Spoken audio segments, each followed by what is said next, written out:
this gas tank is off of another project that we're gonna be doing in the future. This has a little bit of rust on the inside. This setup is a little bit different. I'm going to show you how to clean rust from the inside rather than the standard setup on the outside. So your sacrificial metal has to be inside the tank for that to work properly. And you need a way to insulate that sacrificial metal, because remember, it can't come in contact with the part you want to clean. Here's a design that my dad did that he put together, and it has this all thread that gets put down into the tank, and then he used this PVC as an insulator to keep it from actually making contact with the tank anyway. Here is an example of one I did before with a big piece of all thread and a piece of PVC pipe. And then I just used a nut, and that all kind of insulated it with that clamp with the silicone covers from the tank. Okay, so here I'm just gonna be extra careful. I'm gonna use this funnel. I already have some solution mixed up. It's 1/3 of a cup per 5 gallons. I'm gonna go ahead and drop in my sacrificial metal here.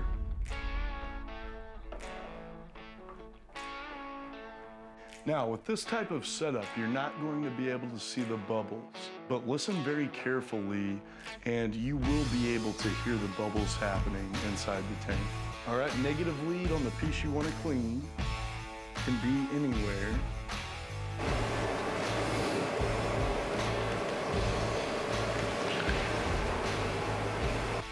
All right, it's going and working good. I can see that it's pulling amperage at 12 volts, and if I get really close, I can hear the bubbles within the tank. But yeah, it all seems to be running well, and you would just allow this to run for an hour or two, check it every once in a while, dump the water out every several hours. You can check your tank. If it's super rusty, you'll have to clean that all thread a couple times and put it back in. Okay, it's a good time to check in on this gas tank. It's been about 2.5, maybe a little closer to 3 hours. So I'm gonna shut this DC power source down, disconnect my positive cable. I'll leave the negative one connected, power's off, so we're fine. And then, oh yeah, oh, nice. Check that out. So you can see there the corrosion and oxidization that's happening on that all thread. All right, so that wasn't too bad. I just kind of cleaned it up. Actually hammering it on the table broke off most of the bigger chunks, and then I used a wire brush on the rest of it. So it got it pretty cleaned up. I am gonna pop it back in, let it run for maybe another hour and see what we get. All right, this tank is on about 6 hours. So what I'm gonna do is go ahead and shut everything down and take it out. All right, got the tank cleaned up and washed up, rinsed out several times, and I gotta say, it looks great in there. I can see down in there myself a little better when I angle it and look around in there. And I gotta say, it looks a lot better than it did. And I ran it about 5.5, maybe closer to 6 hours.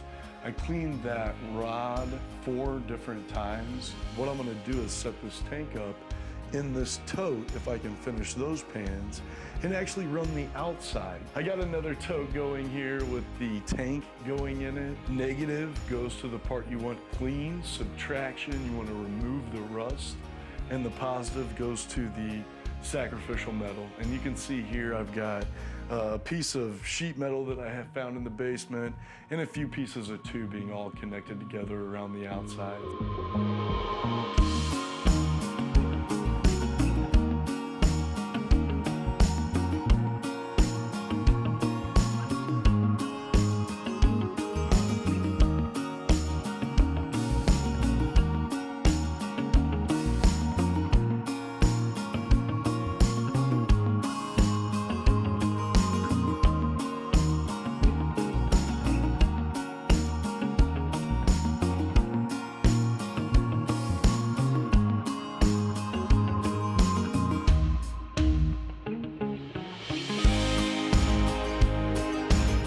Get it disconnected, always turn the power off first, get it taken out.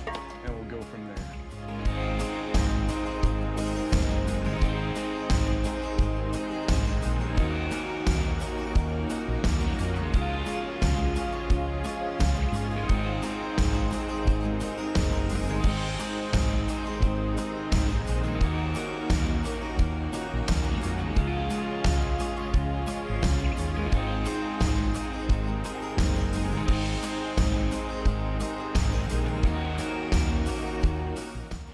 Looking too bad. You can see it's removed almost all the paint. I'm gonna grab a steel brush here and go ahead and give it a scrub.